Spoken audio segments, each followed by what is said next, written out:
From Boss Track, it's Her Hype Squad, a show about amazing women who've made incredible strides as leaders in their industry. They're here to support you and your leadership growth, to encourage you and hype you up as part of your Hype Squad. Hello, and welcome back to a new episode of Her Hype Squad with Boss Track. I'm your host, Michelle Harris.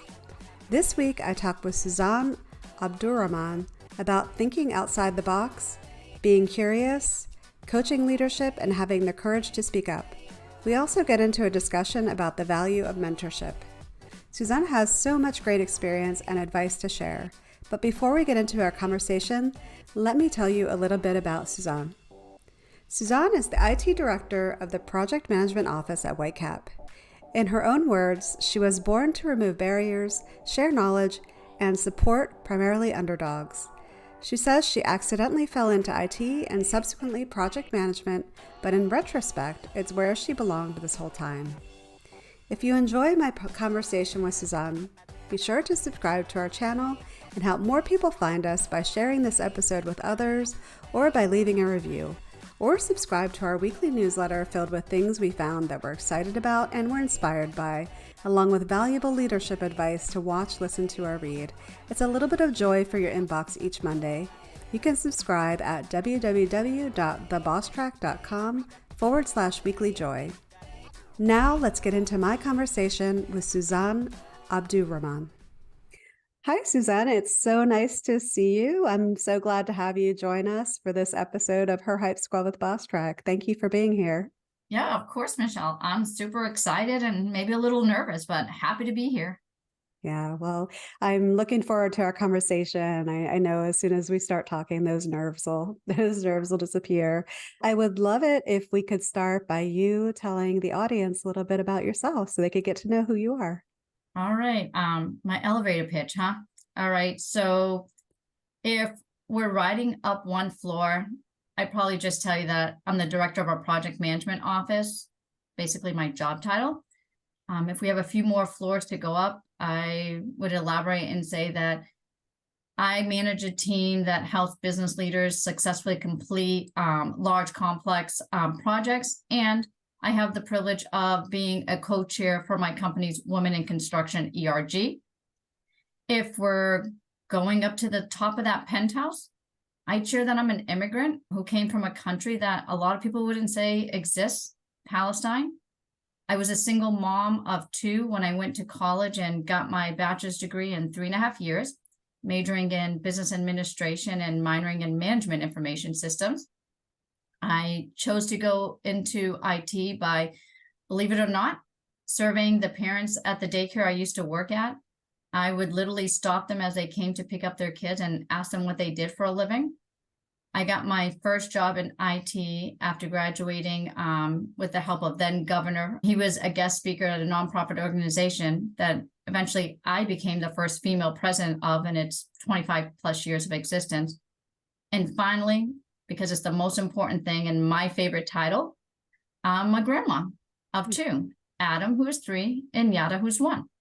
That's my elevator pitch. Oh, wow. Oh, wow. A grandmother. So I just really want to commend you for going to school as a single mom of 2 kids. We share that somewhat in common because I was a single mom of 1 when I was in college, and I know how hard that is. I can't even imagine having 2 that you were taking care of at the same time. Yeah, I had great family support too. So I got to give credit, right, to them, my parents, and then I had a couple of younger siblings that were teenage years, and they helped to take care of my kids. So kudos to them. I really owe them a lot. Yeah, community and support is so important. It's a village, right? Yeah, exactly. Yes. And I want to say too that I love your LinkedIn. I hope that everybody checks that out after they listen to our talk, because you have such great videos that you share on LinkedIn. Yeah. Yeah. And that was actually me forcing myself to come out of my comfort zone to do those videos. So yeah, I mean, I coach others to do that. And so, practice what you preach. Well, speaking of coming outside of your comfort zone, I know one of the things we were going to talk about was thinking outside of the box. And it's something I know that you are passionate about. And I'd love for you to talk about what do you feel the value of that is in for people that are in a corporate type position? I think there's a lot of value in thinking outside of the box. Coming up with outside of box ideas is not only beneficial to the company's ROI, but an individual's ROI. Your self-confidence grows. And I'll give you an example, right, of an out of the box idea that I had that solved a business problem that helped to grow my confidence. And this goes back many employments ago. I worked for a company that they got paid for proving that they provided a service to an unemployed individual prior to that person getting a job within an allocated time period. And although we provide various career services, the only one we truly tracked was a meeting that the job seeker had with a case manager. One day, I was at the library with my young kids at that time, and during our visit, we used the computer and we checked out books with, of course, that unique number that's on that library card. And I thought, I wonder if we can take this concept and apply it at the Career Center. Now, mind you, I wasn't in leadership and I was part of IT, and it wasn't a problem that I had to solve or even my department had to solve. It was just something that I thought more and more about and, really thought it was a great idea. So I took it to leadership, and thankfully they thought it was a great idea. And they thankfully gave me the opportunity to execute on this idea. And so basically what we did is we assigned our job seekers this card with this unique number and asked them to swipe in when they use any of our services, like the computer, the printer, attended any of our seminars, met with our caseworkers. Not only were we able to then go back and track that we provided a service to that job seeker within that allotted time, but we were able to go back and look at the services we offered and saw which ones were really not being used and we really probably should swap out for something else. That was such a great success that it was eventually rolled out to other career centers across the United States. And for me, it was one of my first memorable out of the box experiences that truly boosted my self-confidence, which helped me to grow. Yeah. I mean, that's why I really think, out of the box thinking is really valuable. At what point of your career did that happen? That was one of my first professional jobs, right? It was a couple of years into that job. It wasn't like the first day that I landed there, but it was my first professional big girl job after I graduated college. Wow. Wow. So that was really early on that you learned the I was value fortunate. of that. Yeah. And I was fortunate because, again, it helped to build my self-confidence that I can execute something out of the box. Mm-hmm. Mm-hmm. So it is hard for some people to think creatively. Some people are able to see things in a way and be able to see around that and look for opportunities. But other people, that's not as easy for them. As a leader, how do you try to instill that thinking outside the box with your team? One of my go-to strategies is I encourage my team and even those that I coach to be comfortable in asking questions and inspired to learn. I have to be honest, for my team members, I actually require them to be like that. And it's simple, right? It's just asking the why and the what if questions. I encourage my team members, my direct reports and their direct reports to kind of step out of their knowledge area and learn elsewhere. I really believe that you learn more from outside your industry than from within your industry, like my library story, right? Inside our industry, people are generally doing the same thing and getting the same results. And they believe if it ain't broke, why fix it? But outside of our industry, we see different ways of thinking, ways of doing things that you can ask, what if we did that here? And with a little molding, you could solve, right, for a problem. So the strategy I think I really teach my team and encourage them is just to look around and ask the why and the what if questions. Mm-hmm. So I have a couple of questions from that. One is when you say you require that, or is that part of your hiring process when you're hiring for your team, you're looking for that specifically? So yeah, I, I actually now look for someone who is solution minded, opposed to just being able to put together a creative problem statement, right? Mhm. And I think I actually learned that back when I was at that first employment and I had to walk into the COO's office and tell her that there was this problem. And if she listens to this podcast, she's going to know exactly who she is, right? And I remember that she kind of looked up from her desk and said to me, okay, well, what are our three options? What are the options? Right. And I was like, well, we can do whatever you want. And she's like, Mm. no, you're the expert. What are the options? And what are the pros and cons? And I was like, kind of like a deer in a headlight. That actually taught me like to always think of solution, right? And not just come out the problem. So now when I say I require it, yeah, when I hire, I ask certain questions to see how they would come up with an answer and if they would, or if it would be, well, I would check with so and so and I would ask so and so what they'd want to do, right? Mhm. Yeah, I really like that. And that's great advice that anybody listening can take as part of leading their team is you hire your team for a reason. You hire them for their expertise and um, you don't want to be the one telling them what to do. You want them to be offering those solutions to you. And because that's how they continue to grow in their role A as hundred well. percent. Yeah, 100%. And then I was wondering when you said you encourage people to kind of leave their industry to kind of see different things, like maybe you can give an example of your specific industry or in IT or what do you encourage, like if somebody came to you and said, well, what does that look like for me, what should I go get involved in or what should I go do, are there things like ideas that you have for that?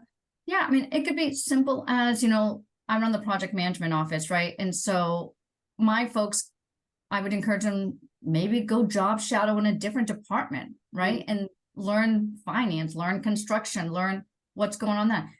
It could be go do basket weaving. You might think of something while you're doing basket weaving. There's some concept in basket weaving, right? It's not limiting yourself to be, I have to go find ways that work into my job, right? It's really just, even that is really being out of the box thinking and being open to new ideas that may come about. Yeah. Yeah, I like that. Well, basket weaving. I used to say, I'm so interested in learning that if there was a course on underwater basket weaving, I would take that. Underwater basket weaving. I love that. I love it. There might be one here in Miami, so I'll have to I better be check that careful one what out. I say, right? Yeah, it's so interesting some of the things that you see come up, but I love it because in one way it's like okay, anything to make money, like to have these classes, but also it's unique things to get involved Yeah. in and learn. I mean, not underwater basket weaving, but Why like not? so that's true. There you go. So that's an idea for somebody out in the audience that they could take and implement. So part of thinking creatively is, I imagine, when you come up with ideas, they're sometimes met with resistance because you are thinking, yeah, outside the box and like in ways that people aren't not automatically, their brains are not automatically going there. Have you ever had a time where you came up with an idea and it was met with resistance? And what did that look like? So, Michelle, remember, I'm a woman in a male dominated industry. True. Um, Yes. so I would say like 90% of the individuals I work with alongside for are men. So at the beginning, all my ideas, conventional or unconventional, are met with resistance. And more so now because recently my job title has been director of project management, right? So people assume all I know is how to manage people who track tasks. My Mm. colleagues don't know that I grew up in IT.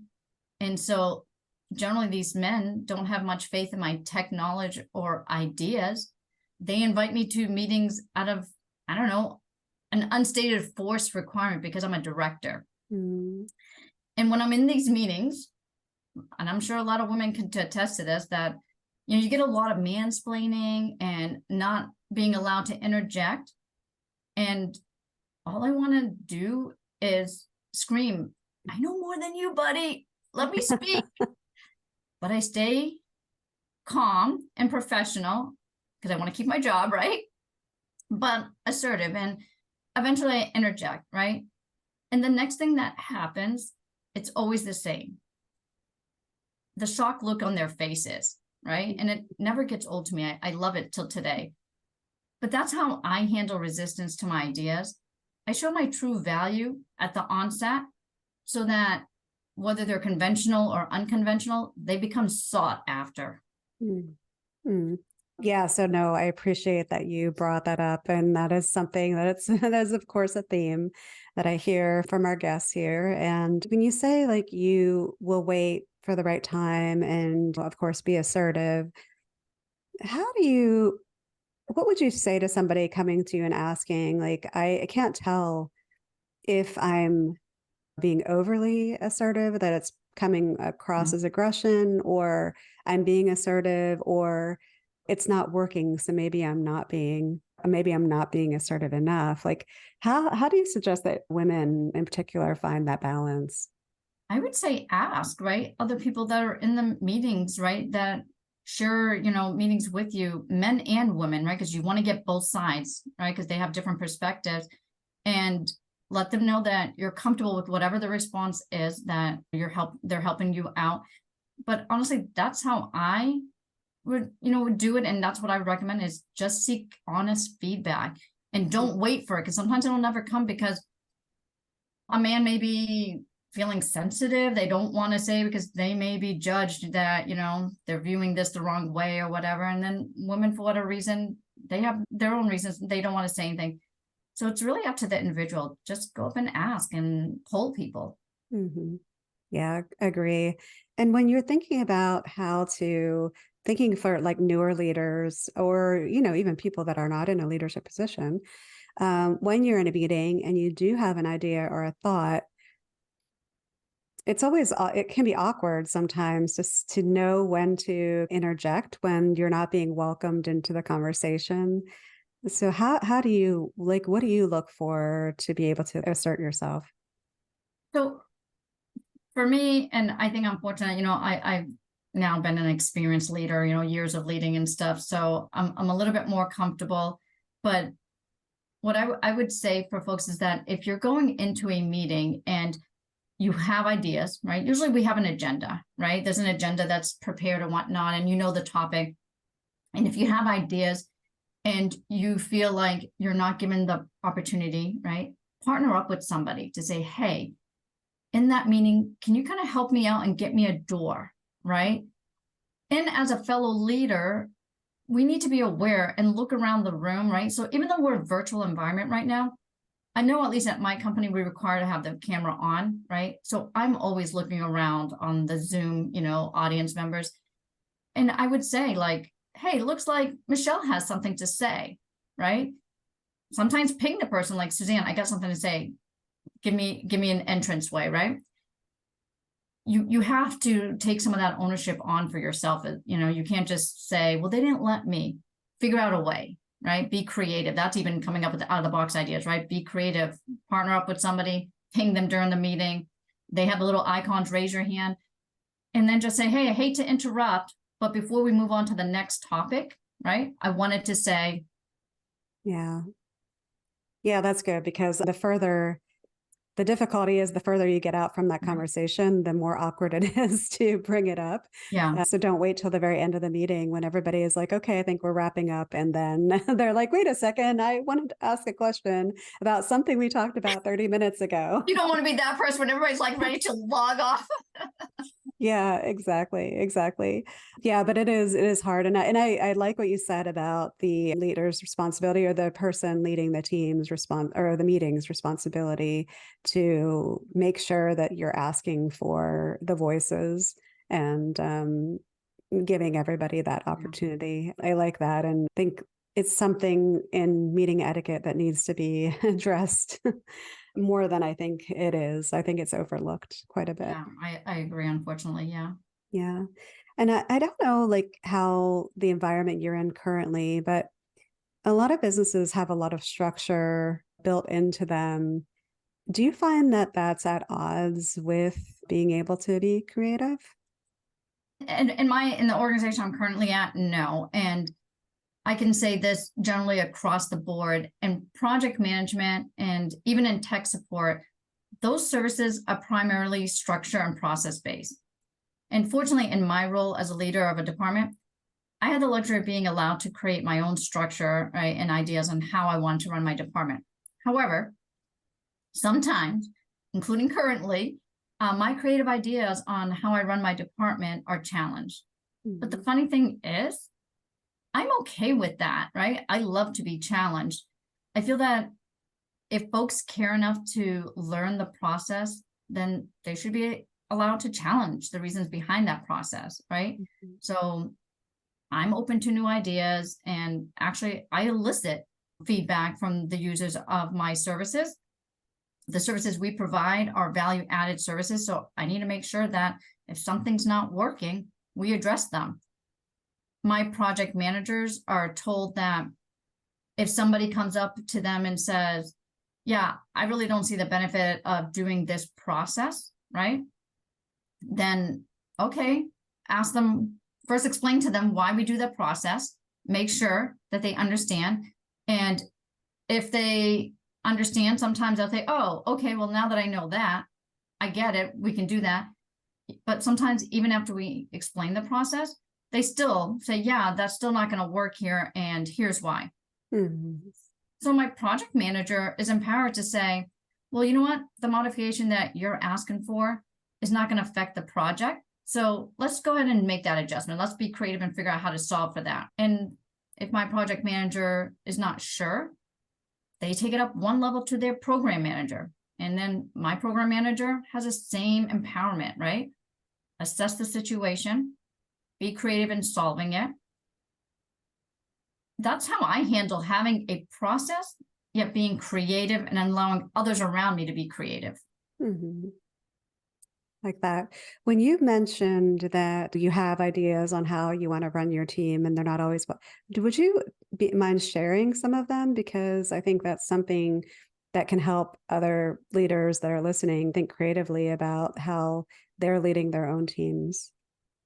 So about how some of my processes are that are challenged, or just like you had mentioned that you have thoughts on the way you want to lead your team and that's sometimes challenged. Are there specific things about the way you want to lead your team? Is it?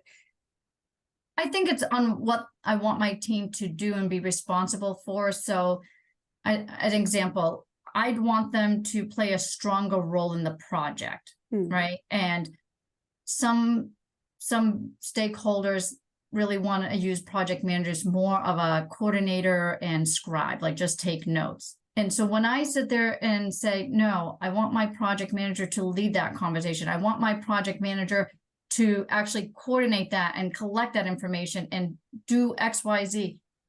Those are the things that sometimes I get challenged because people don't want to give up their control, right? And then there's certain things that we do in project management that seem rigorous, right? Collecting documentation, making sure things are done. So we have that project record. And some folks don't feel like, why are we doing that? We're wasting time, right? Even simply getting detailed requirements gathering at the beginning. People just want to jump in the project. And we're like, wait. We need to get these detailed requirements, get that all flushed out first, then we can go here.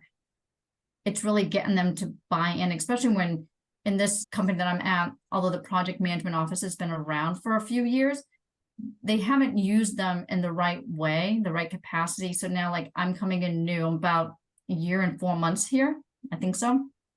And they're still growing pains, right? And so it is finding that balance, right? That what's best for the company, or, and every company is unique. Again, I'm talking about project management. Every company is unique in the services, and it's baby steps, but there's certain things that you don't want to flex on, and you just have to explain that why and hope that people come along. But again, my department is a value added service. We really need that buy-in from our users to be just successful. Yeah. Yeah, that's a whole other topic we could really dive into, is the buy-in and change management and all that. All part of project management too. Yeah. Exactly. You mentioned earlier, you touched on it a little bit about being a woman and having your ideas not necessarily taken seriously.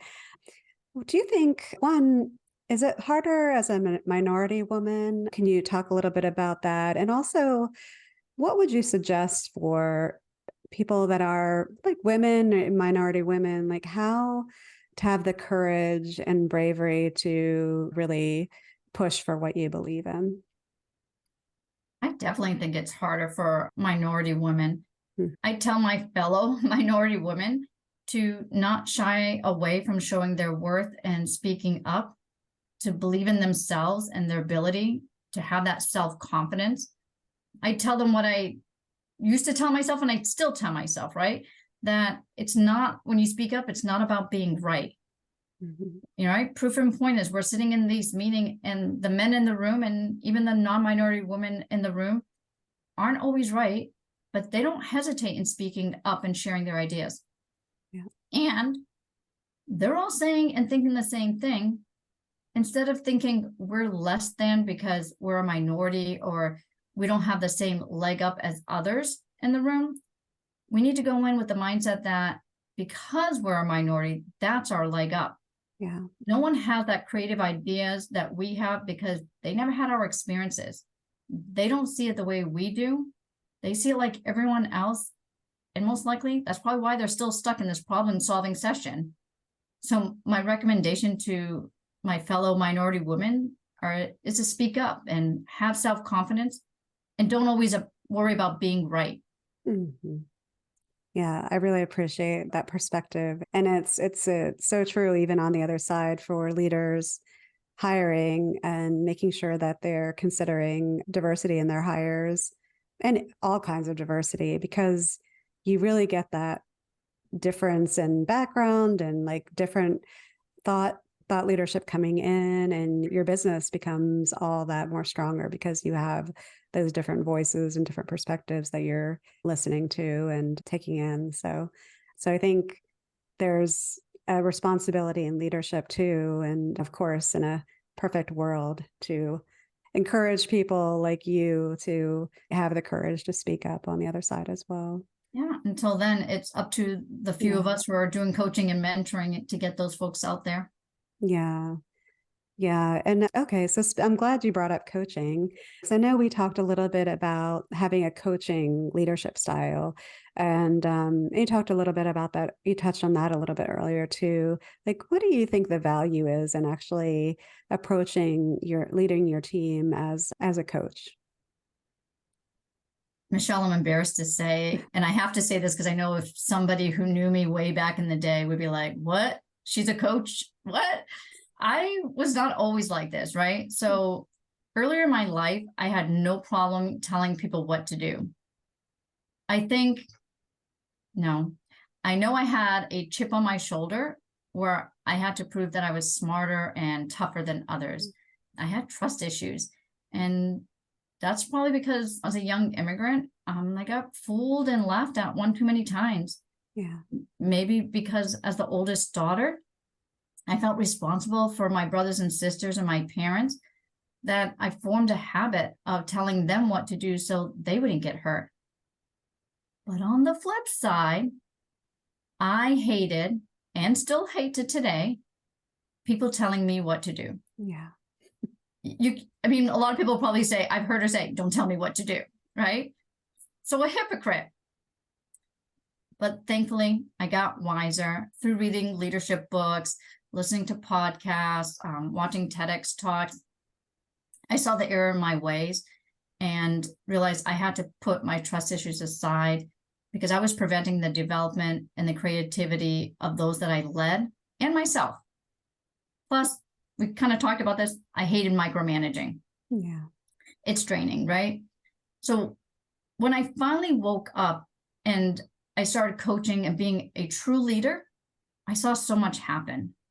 the people flourished, and then they helped me to flourish personally and professionally. In general, I really feel that people want to do more and be more. They're just not given the opportunity or guidance. And I believe that leaders are made, not born. And through coaching, mentoring, we produce those leaders. And that's the advantage I believe coaching leadership provides, producing more leaders. Yeah. What does coaching leadership look like to you? For me, everything I go back to when I say what thinking out of the box and all that, it's all back to saying, the why. Or like, what is it that you want and why? And what's holding you back and why? And what are your fears, right? So for me, coaching leadership is just being that sounding board, right? Mm-hmm. And just helping that individual find their true why and what's holding them back. Back in my day, I can tell you that I was like an advice monster, right? And I would, instead of listening to you, I would just say, okay, this is what you should do. Go do that, right? And one day my younger sister was calling and venting about something. And I said, okay, this is what you should say and do. And she's like, yeah, I already know what I'm going to do. I just wanted to talk about it, right? So, yeah, I feel like, everybody has their individual reasons to become a business leader, and you just really got to work with them individually and become I don't know if it's a therapist, but like letting them peel that onion, their individual onion, right? And finding out what they really want to do and why, making sure that it's not because it was expected at this stage of my life, I should be here. Mm-hmm. Yeah, it's so interesting. I do want to say that I can relate to being the oldest daughter and thinking that I know best and having to shift into that different mentality of like thinking that I know best. It sounds like this was a more recent finding for you, that like coaching leadership was the better approach to take. Can you recall a time where you were like still in transition and maybe you didn't take the approach that you wanted to take in coaching? Yeah, honestly, I think my turning point was that conversation with my younger sister. Okay. When she was like, I don't need you to tell me what to do. I already have a game plan. And then I started thinking, how often do I do that? And when do I do that? And then I realized I do it all the time.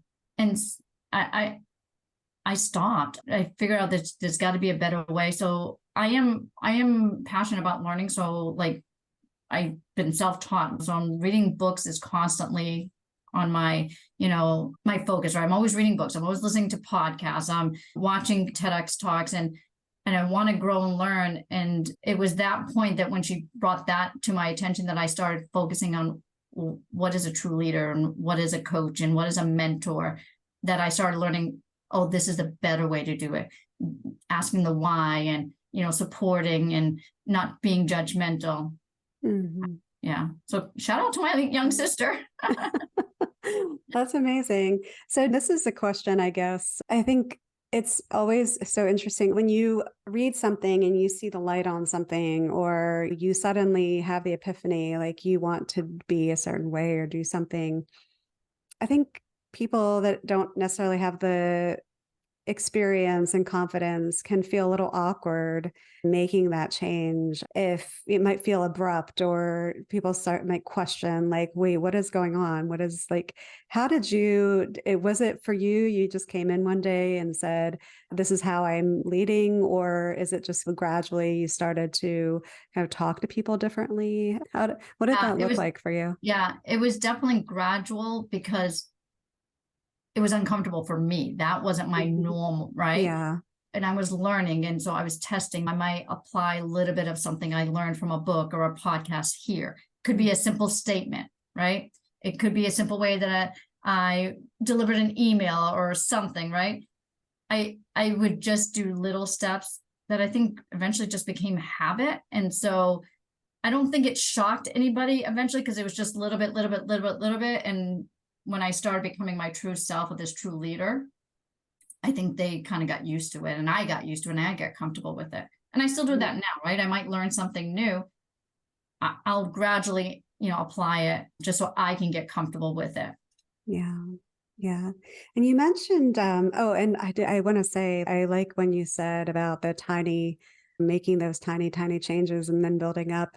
I know I've mentioned this before on the podcast, but there's a book called Tiny Habits, and it's the same thing where it's just like making those tiny adjustments and tiny changes. And over time, it just becomes exponentially bigger. And suddenly you're able to make a change based on just those tiny little, adjustments that you did. Yeah, there was like something I saw on LinkedIn, like some math equation somebody did, that if it was like this small percentage, you would end up having this much of a change, where if you did nothing but something, it was just amazing, that calculation. Like, oh yeah, so a little bit here, a little bit there. And yeah, what do they say, like 18 minutes a day over I don't know how many periods, become an expert. So it's not even you got to do hours a day, it's just small little chunks of time. Yeah, that's so true. And it's something I think even I know that, and sometimes it's just hard when you think of the big picture, like it can be overwhelming. Yeah. And I guess that's also an important strategy. And this is going off in a different direction, but like breaking things down into very small chunks so that it isn't overwhelming. If you have this big goal that you need, like what is the first step that you need to take, and just focus on that step, and then what's the next step. But breaking it, I'm sure, like as a project I was going to say here, we do that all the time, right, in our professional life. But let me tell you that in my personal life, I do the same thing. If I'm hosting an event, Thanksgiving, right? My family will laugh at me because I literally will write out a project plan and all the little tasks, right? So I got to go shopping, got to prepare this, got to clean the bathroom, got to do that. And they'll laugh at me, but I'm like, that's just how my mind works. And I feel like when I break it down like that, right? I just feel like I could handle it. Then if to say, I got to do all this within the next week before these people come over. Yeah. I do the same thing. I was actually keeping a Notion list, and I realized that I was just the better off. And it's probably because I'm more old school, but having it in front of me, like written down on a piece of paper. And so I feel bad admitting to that here. I'm just like it's interesting. Old school, book and pen. Yeah. Book and pen. I don't know why I get it. The technology's out there, OneNote and all that, but book in hand. Yeah, exactly. I don't know. It's just easier for me. But well, I wanted to touch a little bit on a mentorship. I know it's getting late in our conversation. You obviously place value in mentorship because you brought it up a few times. What is the value of somebody having a mentor? And yeah, maybe we could start with that question. I'd love to get your perspective on that. I think that there's a great value in somebody having a mentor. Unfortunately, I didn't have a mentor, right, or a coach, and I saw the toll that was placed on me because I had to self-teach myself. And sometimes I get sad because I think about, if I had that coach or mentor, could I have been further along in my career, right? Mm-hmm. Could I have not been that advice monster? Yeah. Early on, and so I could have helped maybe more people come along. But I go back to saying that leaders are made, not born. And so by coaching and mentoring, you're really growing our leader base. And let's face it, you have like self-fulfillment too. At least I do. Mm-hmm. Yeah. What do you think makes a good mentor? What qualities do you think are most valuable in that? I would say to not be judgmental, listening, be empathetic. I'm trying to think.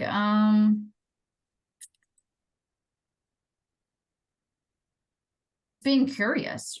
Mm-hmm. Yeah.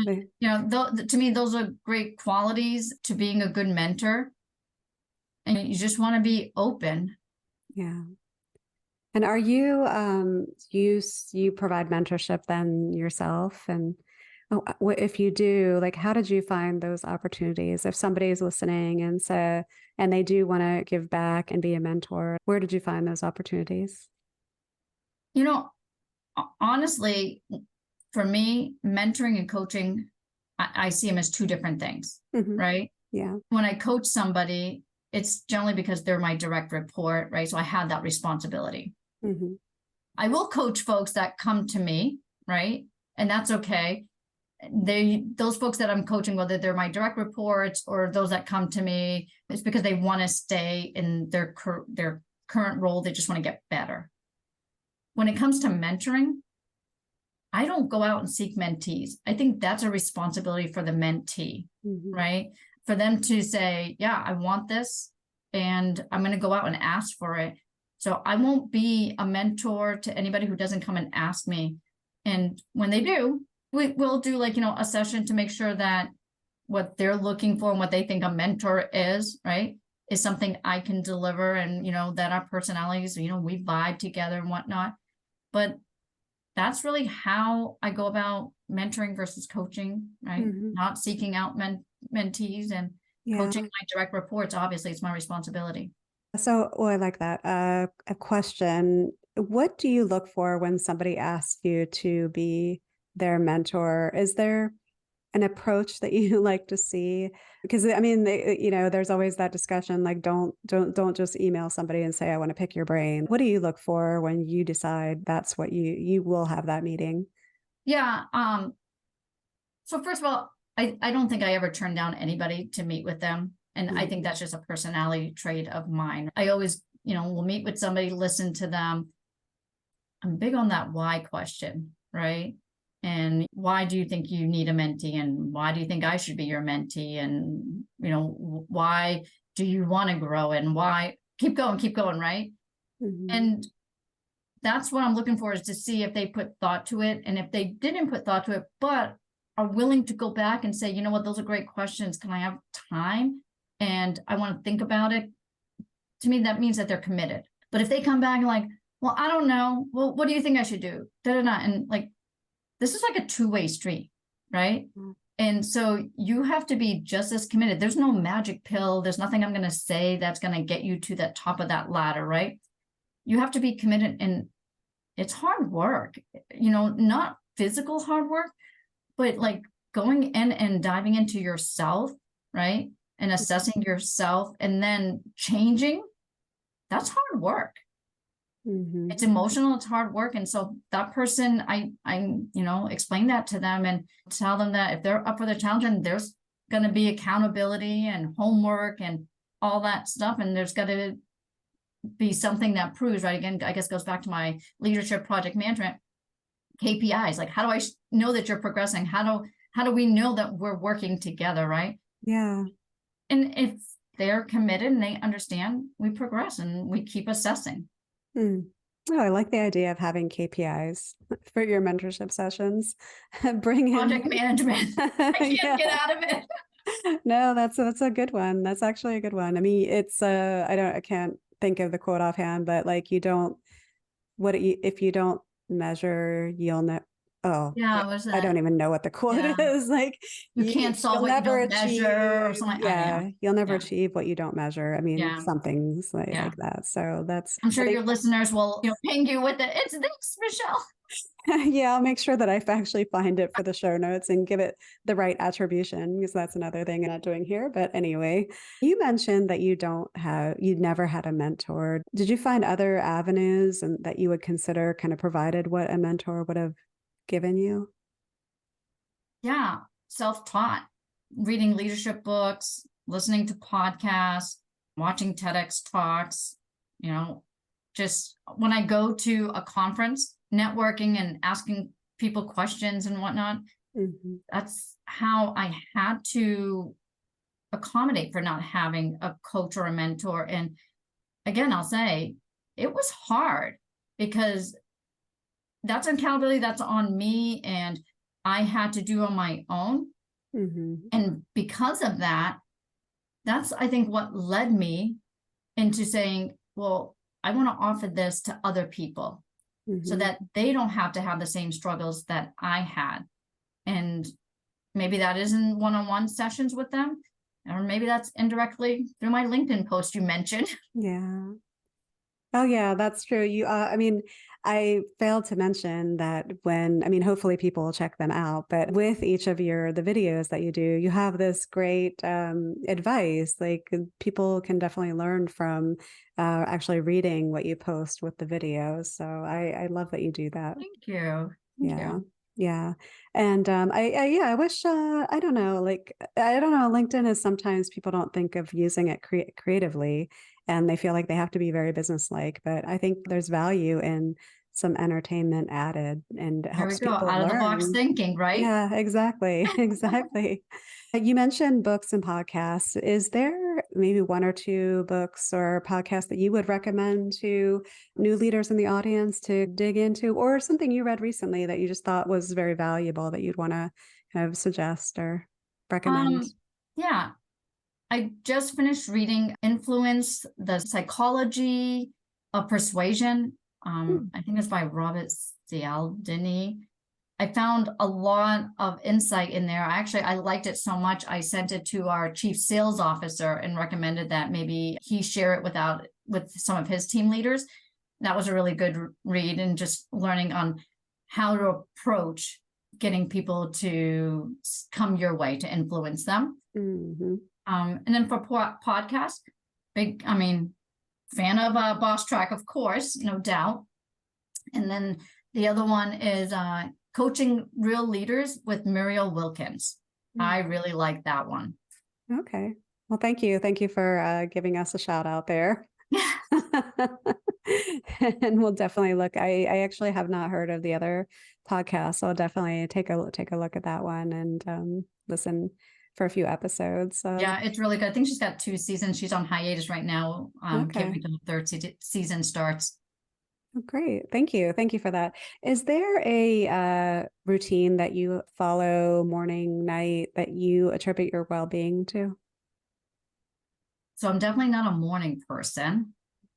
So to prime myself so that you all get the best of me, I start the day with a cup of strong black coffee, and then reading some LinkedIn posts, articles, watching a TEDx talk. And then I feel like I'm primed. I'm ready to take the day on. Hmm. So you don't follow the advice of not hopping on your phone. You just hop right in and So I don't do it on my phone. I do it on my laptop. Is that better? okay, okay. I think actually it's fine. I like to think that when they say that, it's more like don't start getting into your emails. I think that's really, I don't know. Yeah. And, to each their own. I feel like, hey, if you're going to be stressed out those 15 minutes that you're just sitting around and you're not able to meditate, I'm not good at meditating. I've tried, right? I think everybody has to find what works for them. And so maybe it's, hey, the first 30 minutes, what I like to do is I like to go through my emails without being disturbed and maybe flag them and organize them. I like to just kind of get educated, and learn what's going on, what other people are thinking and doing. To each their own, whatever works for you, find that.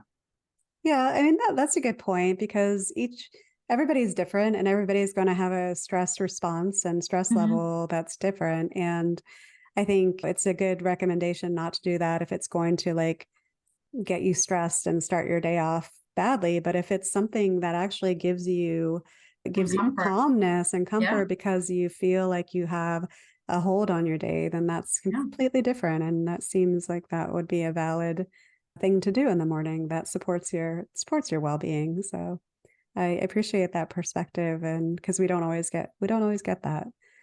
And is there a song? Do you have a go-to song? Like if you just need a little bit of energy boost or you need to feel a little more confident, that you go to? There's a few. Some are Arabic and some are English, but it depends on the situation. Recently, I've reverted back to an oldie. Oh my God, I think this is like back in the 90s. I can't remember. Is that an oldie? I know. I mean, our children would say these are oldies. Yeah. It's Dido's White Flag. Have you ever heard of that? Oh, I have to say that I did, but I can't think of it offhand. Yeah, it's like, something like, I'm not going to sing it. I'm just going to say the words like, it's just like, I will not go down with this ship. I will not put a white Oh, flag on my door. yes, I do know Yeah. it. Yeah. So, I mean, I know she sings it about the whole love reason, but I applied in general. And yeah, sometimes I'm like, yeah, I'm not going to give up. I'm going to keep pushing through this. So that's the song I go to. Nice. I like that. Definitely a first for that one. Yeah, it's so interesting. There's this, I don't know if you have Alexa, but there's like this game that I don't even know the name, like name that song or something like that, where you can, I don't know, as I'm getting ready for dinner, sometimes we're cooking or chopping vegetables, we'll put that on and you just tell it what decade you want. And then it will play a few seconds of the song. And then you have to name the song and the person singing it, and you get extra points for naming the person singing it. So Oh, it's really a fun thing to do, like when you, especially when you have friends over that are, you're cooking together. So I don't know why that made me think about it. Like, because I think you said the 90s being the so 90s. old. So we're in the decades. Yeah. Oh, sorry. So interesting. I have a habit of getting the 80s and 90s mixed up. I'm like, wait a second, wasn't that in the 80s? And it ends up being in the 90s. So I don't, I I'm, always think of the 80s song like Diamond Girl. I don't know. Like I have this whole other thing. I just remember like, oh yeah, that genre. And then the 90s is, yeah.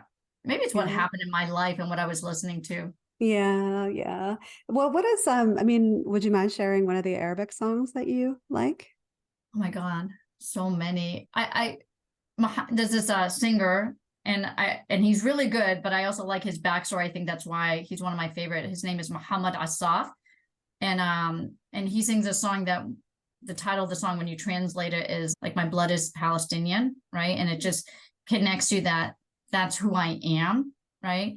And sometimes I do struggle, you know, being an immigrant. So here, um, I'm just not seen as an American. Oddly enough, when I go back to Palestine, I'm seen as an American. Oh, wow. And Yeah. so like I really do struggle with that. That's probably a whole nother episode, Michelle. Yeah. Oh. But yeah, so I like that song, and just really quick, his backstory is that he didn't get a ticket. He became famous because there was Arab Idol, like we have American Idol. There's Okay. Arab Idol. He didn't get a ticket to perform. Some other guy got the ticket that knew him, and he said, "You know what? You're better than me. How about Wow. you just take the ticket?" And he literally, the struggle he had to go through because he was in occupied land to get out to get there. And so he got there and he performed and he won Arab Idol that season. And Wow. now he's famous. Yeah.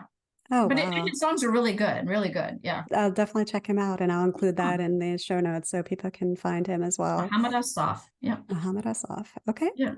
Um, what is one thing that you bought in the last year that was around $100 or less that you feel has made a difference in your life? So I'm really cheap when it comes to buying things for myself, but I'm really giving to others. I don't know. I don't just buy stuff for myself. So thank God you said like $100 or less. I've been really enjoying taking these long walks. And even when we travel abroad, I make it a point that we walk as much as we can so that we could absorb the city or the village we're in and whatnot. So my husband encouraged me to buy a new pair of sneakers because usually I buy them just from a retail box store. And I did that, and honestly, I'm loving them. You really do see the difference in the quality and the support in them. I think they're On brand. I think the name is On. Oh, on. Okay. Have you heard them? I have. And is it Oh, worth it? I know some of them. I know it depends on which model you get. Some can be a little mhm. pricey.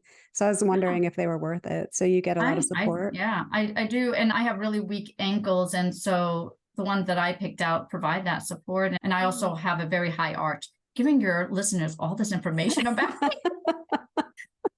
So yes, they're really good. Oh, thank you.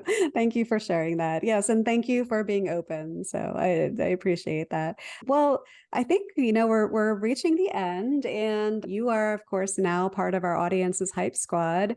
Is there one last piece of advice or inspiration that you would leave everybody with? For sure. Be open to new experiences. Yeah. Never say that's not my job. Learn, learn, learn. And whenever you have a chance, give back. Yes. Such great advice. Thank you. And great advice to end on, to start and then end. And we mentioned earlier you're on LinkedIn. If our audience wants to reach out to you, check in on you, see what you're up to, is that the best way? Or like how could they reach out to you? Yeah, for sure. LinkedIn, like I mentioned, I'm there first thing in the morning, multiple days, probably during the day. So yeah, for sure, LinkedIn. Feel free just to hit that connect button, send me a message. Amazing. Yeah. And I hope everybody does. And I hope everybody at least follows you for that great advice and the mentorship that you can provide from afar. It's definitely something to check out. So, Suzan, I really, really appreciate you coming on. This has been a great discussion and definitely a topic that we really haven't had on here. So, I really appreciate the insight and your perspective that you've been able to give. I really enjoyed it. You put my anxiety at ease, so thank you. Great. That's great to hear. Well, I hope you enjoy the rest of your day and we'll talk soon. Thank you. All Bye, right. everyone. Bye-bye. Hi, everyone. This is Michelle again. If you enjoyed this conversation, hit subscribe so you don't miss out on our weekly episodes. And if you're really feeling it, please leave a review. We'd love to have your support. You can also subscribe to our weekly newsletter where we share things we're excited about, things we found funny or inspiring, and must-read leadership videos and articles we came across that week. You can subscribe by going to www.thebosstrack.com/weekly joy. That's www.thebosstrack.com/weekly joy. Drop in your email and you'll get the very next one. Thanks for listening.